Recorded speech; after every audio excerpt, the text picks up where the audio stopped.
Okay, hi. Thanks a lot, Rakshit, for inviting me to your channel. And thank you, everyone who has joined. I hope everyone is staying safe and healthy. I understand these are very difficult times. So I wish you all really good health. So, like, how are you doing? I'm good. I'm really good. I'm waiting for my vaccination. So let's hope when I get vaccinated. I think in India also they started the drive for for over 18. So I guess you guys are also getting vaccinated. Yeah, like, how are you? So, how are you? I'm How's the good. weather? Yeah, it's good. It's sunny today. Actually, it's very rarely that we get sun. It's mostly cold.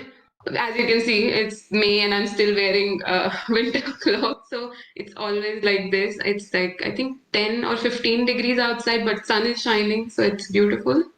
Summer is here, I guess. We call it summer. Yeah, that's great. So, Yeah. like, I have a couple of questions for you, and like, I'll just start to shooting questions that I maybe got in the Google form or like a couple of questions that I already had noted down. So, Okay. yeah, okay. So let's just start with your early days.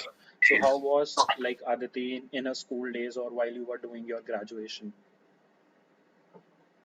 I was actually two different people in both these phases.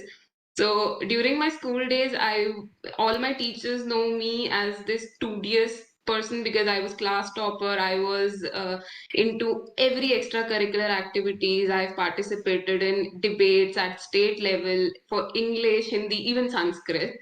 And then I was a national kho player, so I had so many medals collected from all these things, and I was extremely good at studies. And then when I got admission in BVP, so that was a completely different phase for me because I put a lot of pressure on myself. Like every student, we go through this entrance exam phase. So I put a lot of pressure on me that, okay, no, I have to get into IIT or DTU or NSIT. And when I did not, so I got disappointed and I started slacking off, and that basically developed my personality in college. So in college, I was like an average student, and even the teachers who know me at that time, they know me for activities apart from studies. So for them, it was like, okay, Aditi can score marks, but she is into other extracurricular activities. So yeah, I mean, it is completely two different people. So if you talk to my friends from school, they know me as the studious Aditi. And if you talk to my friends from college, they know me as this butterfly, like social butterfly Aditi. And I'm back again to this studious Aditi now again. I'm doing another degree. So I switch my personality, I guess. Yeah, that's great. Yeah. Like apart from studying abroad, like when you were looking for options in abroad or like looking for what to do next after my graduation in general, did you have any other options like maybe job or going for an MBA or like not an MBA but say studying here or something like that in the back of your mind? And like how did you narrow it down to masters? Yeah, that was actually a whole journey itself. I never ever thought that I'll be doing a master's abroad. So when I was a kid, I wanted to be a scientist, but since I always lacked a role model in my life because in my family I've seen people are doing either corporate jobs or they are lawyers. Mostly my family is filled with lawyers and then either businessmen. So I didn't know exactly how to approach with this engineering degree. So when I got into undergraduate degree at BVP, I saw people around me, they're all focusing on getting this IT job at TCS, Infosys, and I thought that's what you do. Like this is how it is.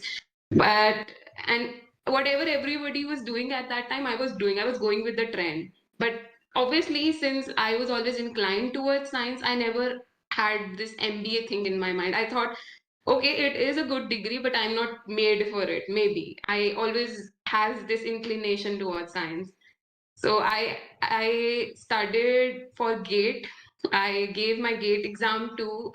And nothing worked out. Actually, nothing ever worked out as I thought. I had this plan to go for PSU, you say? Yeah. And I didn't get it, but I get a job through this placement drive. So I, at the very end moment, like when my degree was about to complete in June 2017, I somehow got placed. So I got into NIIT, and there I started working for Nokia Project. And there I met some colleagues who were extremely passionate to go for further higher studies, go for masters. And that's exactly when I started to explore, okay, what should I do next? Because whatever I was doing in my job, I was never excited about it. It's always like I'm doing it, yeah, fine, but there's nothing engineering related to it. I wanted to do something innovative, something related to research. So that's the starting point of my whole master's journey, I guess.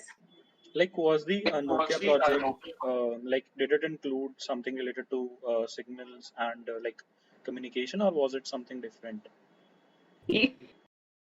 Actually, what I was doing at that point, it was it was theoretically related to these communication protocols and these 2G, 3G, IMS, all these standards in telecommunication, but it was not anything research related. So Nokia did some research and they give us their product, and we have to make technical documents on it and make presentations for their internal training purposes. So it's like I know the technology, but I don't know how it is working because obviously I'm not involved in developing it. And that's my only frustration at that time, that I want to learn how to develop it. I am not going to just be a typewriter and content writer. I want to learn. I want to be involved in industry. Yeah, so like coming on to Germany, like was it the only country you have been searching about or thinking that like I need to go to Germany for my masters, or like were there any other countries as well that you thought of eventually? Yeah, so I never had this plan of going for masters, but I came across people who were interested, and there was one of my colleague who was extremely passionate to go for his masters in Germany. So I don't know. From there, I think I started learning about this whole masters in Germany thing. And since I know for a fact, because many of my friends have gone for masters in USA or other countries, and they're extremely expensive, and I didn't want to go do something which is out of my budget. So when I saw that there's no tuition fees in Germany, I it was my plan A. I dedicated all my energy, my time, my resources just to get into a decent university in Germany. So my plan A was going to Germany. My plan B was, if I do not get an admit, I'll try again in Germany. And all my plans, A, B, C, D, E, they were only for Germany. But then at the same time, because I wanted now, had my mind made up that no, I want to do masters. So I had like a slight inclination towards Canada, but mostly I dedicated every strength in me to this dream of studying in Germany. So yeah, it's just the one country I completely targeted for. And finally you got in. It was actually so many ups and downs. I mean, it was not easy at all. It was extremely difficult. I faced so many rejections. In fact, the course that I'm doing right now, funny story, I got rejected from it the first time I applied. So I applied for this course in, I think, May of 2019, and I got rejected. And then my friend suggested that you should send a reconsideration letter. So I sent them a reconsideration letter and my documents, and they agreed to have this online interview with me, the department. And then I gave this online interview where they asked me my technical background, why I'm interested in the course, and that's how I got into the course. So it was not at all easy. Like I never knew that that's an option. Like you could do that. I didn't know that. Yeah, most and many students don't know it. Like if you in Germany, they give you this option every university that if you have been rejected, you can apply for a reconsideration within a 1 month frame. So you get a 1 month frame after your rejection to send a reconsideration letter. And I got this idea from one of this website. I think it is MS in Germany. So they have these like they take some money from you and they help you write these legal documents for reconsideration, which are not so much legal. I mean, they're just writing words. But yeah, it helps you. So that's where I got this idea that I should send it. And how has your experience been in Germany up till now? Amazing. I mean, I never felt like a foreign student here. I feel like,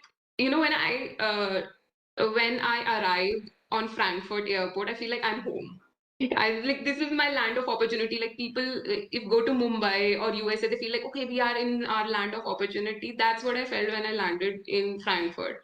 And till now, my journey has been extremely, extremely good. I mean, God bless. I'm so blessed about it. I got so many opportunities. I learned so many things that I never thought are possible. And I mean, even the people, like everyone is extremely helpful. I just love waking up every day and talking to them, working with them. And not just like students or PhD students, even the professors and the German people in general, they're very sweet. So yeah, I really love it, but I just don't like the weather. Like I had 6 month long winter where it snowed each day, every hour of the day, and it was difficult. Like commuting must be difficult during the snow, and plus, like I become lazy during during winters. Yeah, actually that's a scientific fact that if there is no sunshine, if you lack sunshine in your region, you tend to get depressive. So yes, there is this winter depression, and it's actually a fact. I faced that winter depression, and I didn't get out of my home at least for like 2 or 3 months because it was snowing all of the time. It was so much snow, you can't imagine. I felt like I'm in North Pole. At one point in January, the temperature was like around minus 30 degrees. So Oh. it was too much to handle. And do you know German? Ja, ich kann ein bisschen Deutsch sprechen.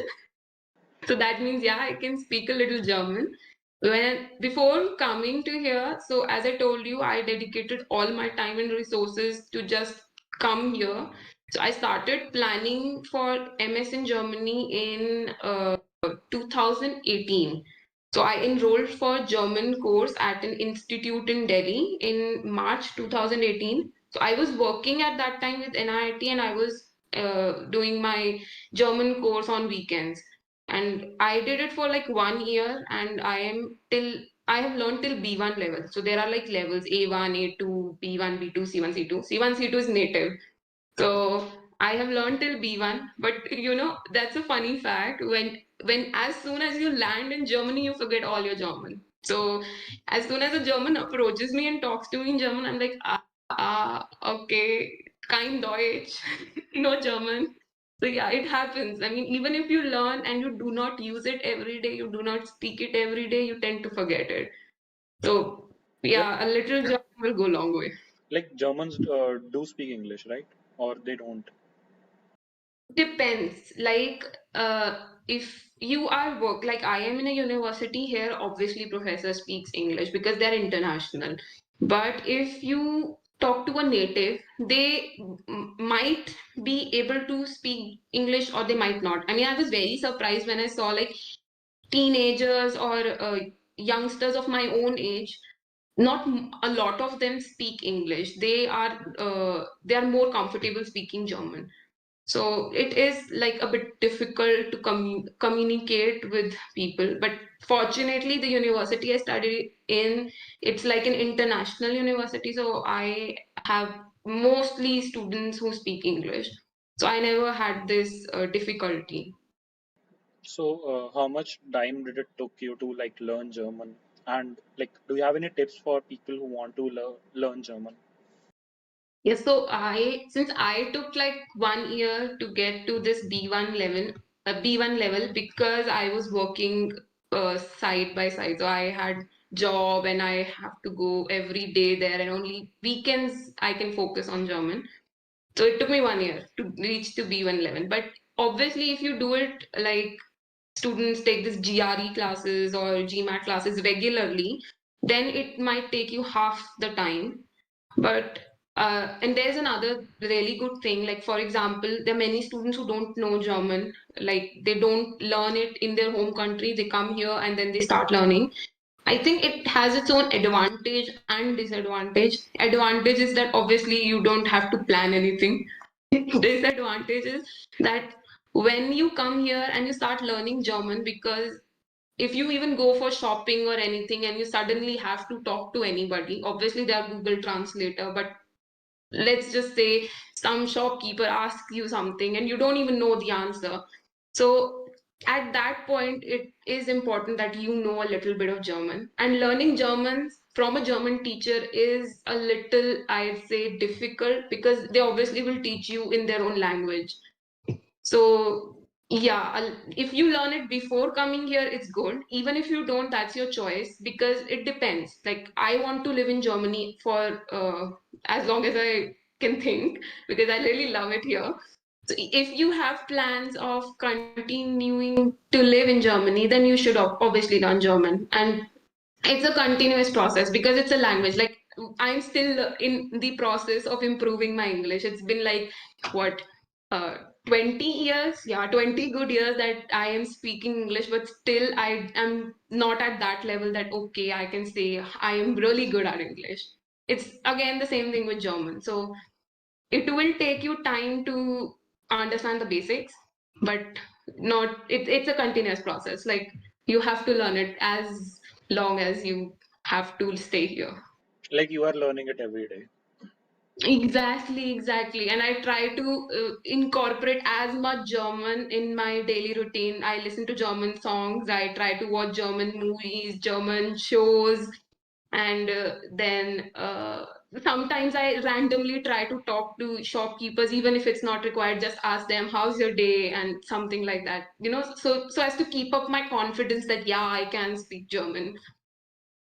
That's like honestly the way I got better at speaking English. I remember that when I used to be in, I guess, class 12th or in back in school, I haven't like spoken more than like a complete sentence on stage. Like I used to have that stage fear, so I could Yeah. never do that. But like when I came to college, we like got into watching, say, English shows, like reading books and podcasts and all that. Like I'm at least reading, say, like half an hour a day, and when before I go to sleep, I'm hearing to any like random podcast I could learn from.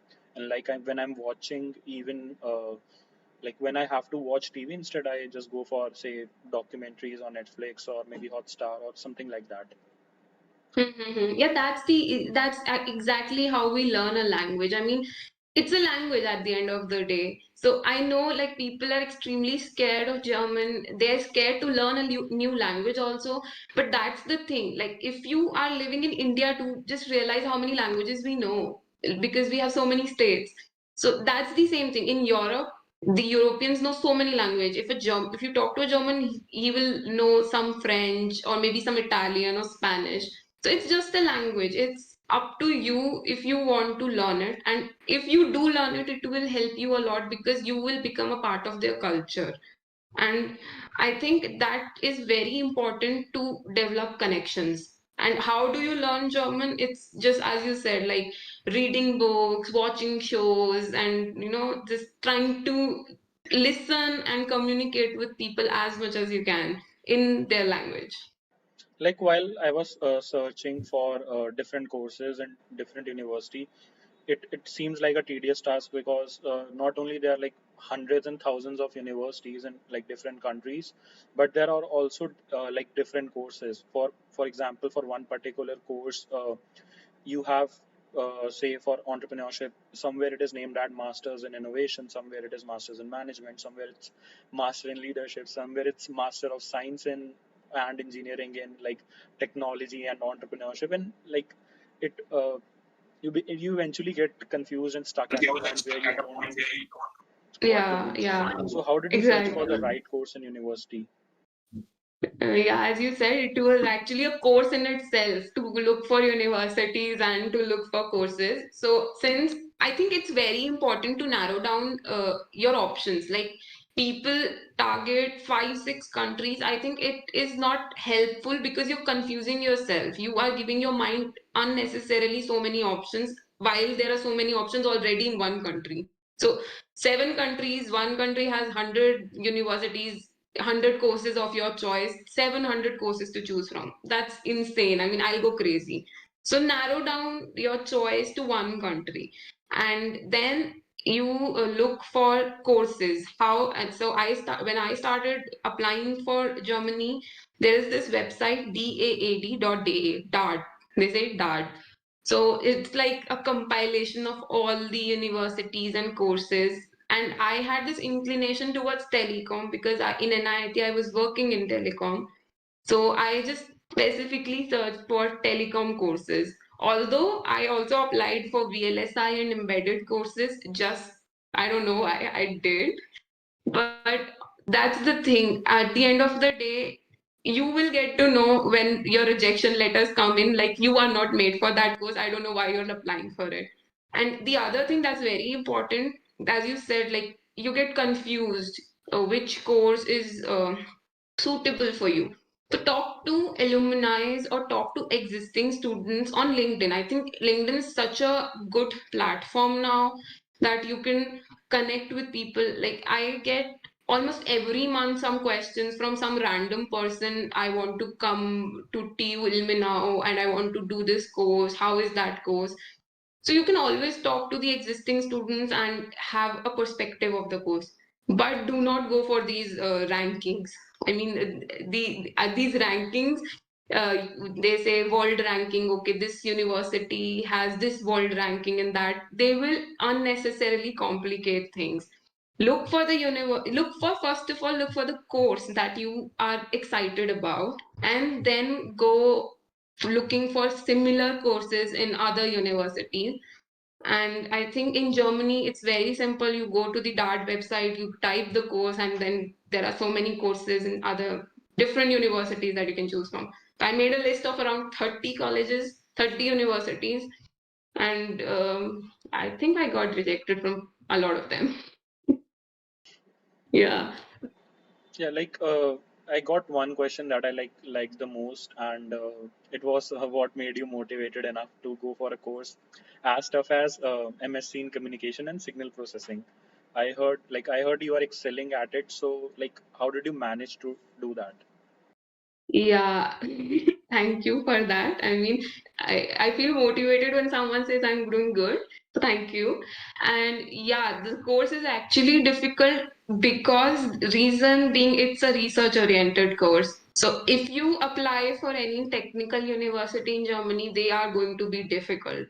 They have this extremely different idea of examination. So they don't test you for your memory skills, like how much you can keep in your mind at a time. They test you if you have understood it. Like most of my exams are open books, so you take these notes and slides and even the formulas, and uh, they are not of any help because in exam they test you if you've understood it, how you relate point A to point C. And what I realized is important to wrap your head around this kind of learning is to first of all unlearn how you were learning earlier. So in our schools and colleges, we are used to going through these previous year examinations, and then that's it. We will study a week before our exam or go through these previous year examinations, and we'll be asked similar questions, and that's it. We have like 90%, 100% marks. But that's not how it works here. So it took me one midterm exam to realize this. Okay, this is not how it's going to work. I have to study every day. So I have to make a plan for every subject. Like if they are teaching me something, I have to make a plan for it. I have to revise it. Then I have to go through books. I have to go through internet, search for more things. And I think that is where the professors here are extremely helpful. So they will every time hint you towards the right direction, like okay, refer to this book, refer to this topic and that. So you have to be very attentive in class, like you cannot sleep. I remember I used to sleep in last benches in my bachelor day. So here you just can't skip even 1 second of the lecture, because instantly the professor has said something and you missed it, and now you don't even know if what to do about that topic. So that's how I devised my whole plan to study for this course. And what keeps me motivated is that when I was applying for this course, I got rejected, as I told you. So that served as my strength. So I felt extremely disappointed, and I was sort of devastated. Like I was really hoping to get into this course. I really liked it. So when I got into this course, I made a promise to myself. I will not put myself again in such a situation where I have to go through this whole disappointment again. So I just wake up every day and think, okay, no, this is your another chance at doing something that you like. And I think passion is also, which is extremely helpful for me, because I'm really passionate about what I'm doing. And sometimes people, they start it, then they feel, okay, this is not for me, this is too much for me. And I completely agree. Like you will not know when you start. Like if you've started something, you cannot know if this thing is made for you or not, right? So I think passion also serves a lot for towards my motivation. That's amazing. And I didn't know about the concept that like I got a question that what differences have you felt in TU as compared to Mhm. University of Applied Sciences? So uh, Mhm. what are they exactly? Yeah, there's actually a huge difference. Even I read about it when I was applying for it, but obviously, like every other Indian student, I had this mentality that no, I'll go according to the ranking. So the ranking says TU, all these Technische universities, these are best, so I'll apply to them. And the other University of Applied Science, Fachhochschule. So the difference between them is like TU is more research oriented. So the professors and the whole education, it's more focused on trending research. And Fachhochschule, it's more like what we are used to in India. So we are used to of these applied education, and our goal is to get a job in industry. So they are more driven to get a job in industry, but these technical universities, they're more driven to research. And exactly that's where the difference is in education also. So I've seen that the exams, they are more focused on research in technical universities, and not so much in Fachhochschule, the University of Applied Science. And that is where students feel agitated, because I mean, sometimes they fall victim to this ranking scheme, and they get into a TU, and then they realize, okay, I didn't want to do this because I wanted to go into industry. I wanted a job at the end of the day. I didn't want to do this PhD and other things. And they have missed that train, I say. So yeah, you should keep in mind always that what is your target. If you want to be a researcher, or you are doing it for a job.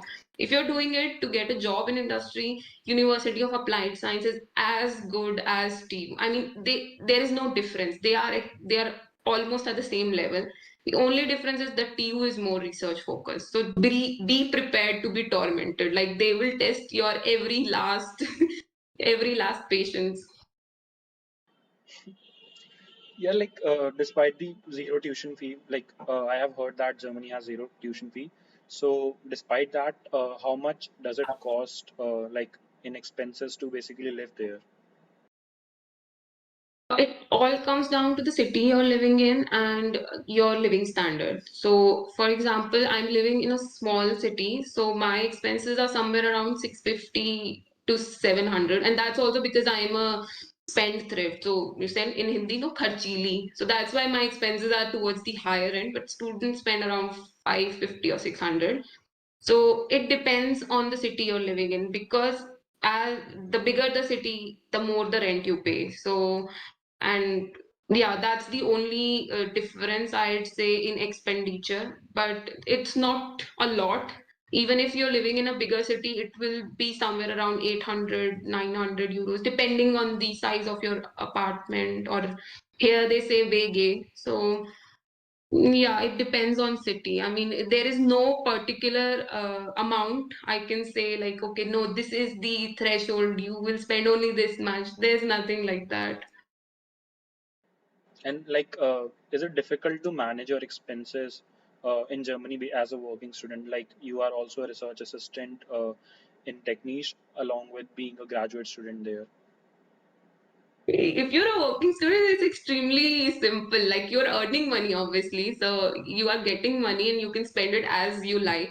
And here, the good thing about job perspective, like part-time jobs, is that you will get plenty of opportunities. So either you can go for technical jobs or you can go for non-technical jobs, and every student does that here, because you know that if you are getting the opportunity to earn money for yourself, why not? Why ask from your family, right? So there is this technical jobs and non-technical jobs, and in technical jobs you can go for these assistant at universities, or apply in some organizations. Like in Germany, we have this really big organization, Fraunhofer. So they have around 80 institutes which focus on different research. Every institute focus on a different research. So you can apply there, you can get really good jobs there, and they pay you really good. And there's this rule in Germany, like students cannot work more than 80 hours in a month. So you get paid for 1 hour, like in between 11 to 15 euros. So make the math, you get a lot of money.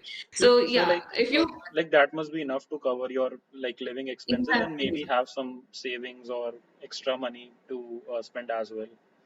Exactly. That's the thing. So if you're working, your expenses are covered. In fact, you'll save even. So, but the only difference I'd say, because even I face this difficulty, is that if you're studying, then managing job is a little hectic. So you have to be prepared to sacrifice many things at the same time, like because you'll be busy. Otherwise, you'll slack off either in your studies or either in your job. So you have to keep that balance. That's it. That's all you have to worry about. Otherwise, there's like, if you're earning, it's good. But obviously in Germany there is this one very funny thing also.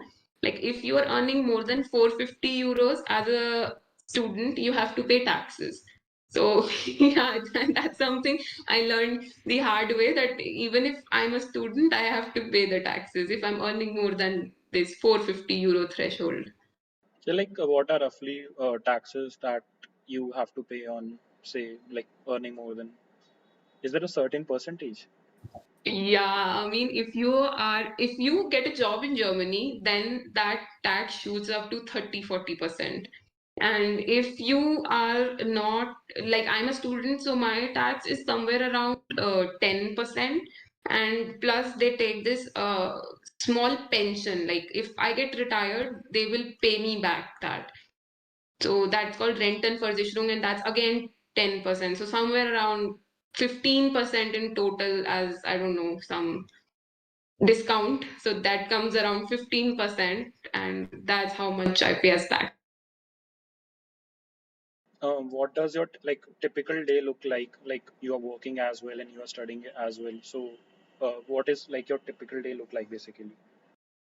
Yeah, I mean, I learned it the hard way that it is very important to have a schedule.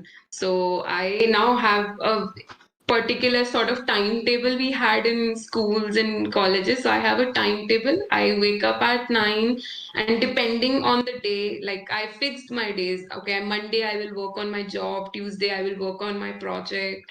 And if there are some classes, then I will mold my schedule around it. But yeah, my day starts at 9, and then I somewhere around 1:30 or 2 I take a break, and then again I start working at 3:30 or 4, and then at around 6:30 or 7 I just shut it out. Like this is a very good thing I learned from Germans and people who are working in Germany, that they don't take work as their life. For them it's like, okay, we have a job, it's 9 to 5, we have worked, now it's time to close it, shut it, and now we will have our own evening, our own hobbies. So I have set aside my hobbies. After like 6:30 or 7, I go for running or go for walk or whatever I want to do. And then maybe at night I pick up my my this journal, and I plan my next day, like what I have to do the next day, my to-do list. So it's very important as a student and even as a professional to have these to-do lists, like so that every morning when I wake up, I have to take as less decisions as possible. I don't want to burden my mind with, okay, oh no, what I have to do now, what should I do? You should have it planned at night. Make a rough plan. Maybe sometimes it happen you won't be able to follow it, but at least have like a to-do list in front of you, and that will help you keep track of your day, keep track of your uh, progress. And yeah, that's how my day looks like. Yeah, like there's one question in chat window. What is worse, like Delhi summers or German winters? Both. I can't choose. I mean, in Delhi summers, the yeah, I used to hate Delhi summers too. Like if the temperature shoots up to 45 degree, 45 degrees, and I don't enjoy the winters in Germany too. The temperature goes as low as -20, -30. So I think extremes are always bad. As long as the temperature is between that, it's pleasant, it's good. But as soon as it shoots into extremes, it's unbearable. I can't choose. I And think like, that's one of the reason I actually I wanted to visit my parents this May or June. So I had in back of my mind, oh shit, May or June, that's going to be the most hottest days. I don't know if I can tolerate it anymore. So I just skipped it, and that turned out good. I mean, then this whole the flights got cancelled, and I mean, it would have been difficult otherwise. is it easy to like get a job as a foreigner once you have completed your education, like and settle there as well, like as an Uh, Indian? I mean, it's as easy or as difficult as it is in India. So it because in India, like in universities and colleges, we get this opportunity of placement drives. So like I think college is really kind to give you this platform, bring companies and have you sit down for interviews. In Germany, they have this like they have these job fairs, but they don't have these placement drives as such. So it's up to you. Like you have to apply for jobs, you have to make connections, you have to reach out to people, you have to send out cold emails sometime. Because I've heard from many of my friends who are working already in industry that they have sometimes sent around 300, 400 applications, and only 10, 15 replied. So yeah, I mean, it is as easy or as difficult depending on your skills. So if you have worked hard on yourself during this whole 2 or 3 years that you took to complete a master's degree, it will pay you. And I think it's very important that a student realizes as early as possible that they have to focus on some parts of their career. Like you have to know coding, or if there is some technology that you want to get into, then get in touch with people who are working in that field and get to know about that technology. So always, keep your skills on top. That's how I think it will be easier for you to get a job. Otherwise, obviously, it will be difficult and a very challenging process. Yeah, like there are also a few compliments. Aditi Bhalla making us proud by Harshita Bhardwaj. Yeah, She's my friend. Thanks, Harshita. yeah. Like if you guys have any questions, you can just list down in the chat window, and we'll answer those ones. So, Yes. like one of the questions is actually about like if you were to do it all again, say tomorrow is the day when you land first time in say Frankfurt, what would be the things you would do differently? I wish it was that easy. But yeah, I have thought of it many times. Like, if I have to go back to my college and do everything again, so I have this mental list prepared. Like, I was really good at coding during my school days. So I've learned C++, plus plus, and I left it when I joined BVP. So I would continue that. It's extremely important as an engineer to know these coding languages because they help you develop your logical mindset. They help you get jobs, of course. Like, they obviously needs programmers, and it's funny that I thought programming is only needed in computer science. I realized that it's not that thing. I mean, everything is software oriented in everything that we see. Like, even if we're talking right now, there is some code running at the back of it, and that's why you should know programming. So I would have done that. I would have continued with C++ and Python. And the other thing is, I slacked off in studies during my college, so I would have kept my grades good. And also, I would have focused more towards gathering the knowledge than just memorizing and trying to just, okay, yeah, I want to pass the exam, I don't care. There should be some subjects or some courses that inspire you. So I think I would have tried that. So these two, three things. There's one more question by Shivangi Sharma in chat window that what's the one thing that you miss the most when you think about Delhi? My friends and my family, of course. I miss my parents a lot, and there are times that I miss my mom, my home cooked meals that my mom used to cook. So yeah, when you move away from home, you realize the importance of family. You realize the importance of friends whom you used to take for granted at that time. Okay, yeah, I mean, I they are there. So yeah, I miss my friends and my family a lot, and the food, especially momos and other stuff. Yeah, like that like brings me down to one more question. How's the food in Germany? It's in the chat window. How's the food in Germany? How's the food? I mean, I have to develop a new taste for food because, like, there is this speciality, Turkish speciality, they say. So Turkish food is somewhat like Indian, not exactly, but yeah, I enjoy Turkish food. But apart from that, I have to develop taste for it. So there's so many things I could have never thought of eating in India. I would have, said, ah, I don't want to eat that. And now I'm eating them. So I think Indian food is the best, but yeah, when you move out, you have to change, develop your taste buds to some other delicacies. Okay, so there's one more compliment. Akash what says like he was the person that like few of my questions came from, and he says informative conversation, well hosted. Thanks. So thank you, Akash. And he also has one question that how is German beer? I guess yeah, yeah, you are audible now. Okay, I was not audible No, or no, what? I guess like the suppressor cut out that it took it as say maybe background noise and cut that out. So yeah, like you are Ah, perfectly okay. audible. Okay, okay. German beer. Yeah, so there's this weird thing. I didn't have any problems when I was in India, but I don't know, as soon as I landed in Germany, I developed an allergy towards alcohol. So whenever I drink some alcoholic drink, I get these stuffy nose and I sneeze. So I can't enjoy the German beer so much, but it's actually really good. I mean, I have tried it in India, I've tried the German beer, and I could always vouch for German beer. It's delicious.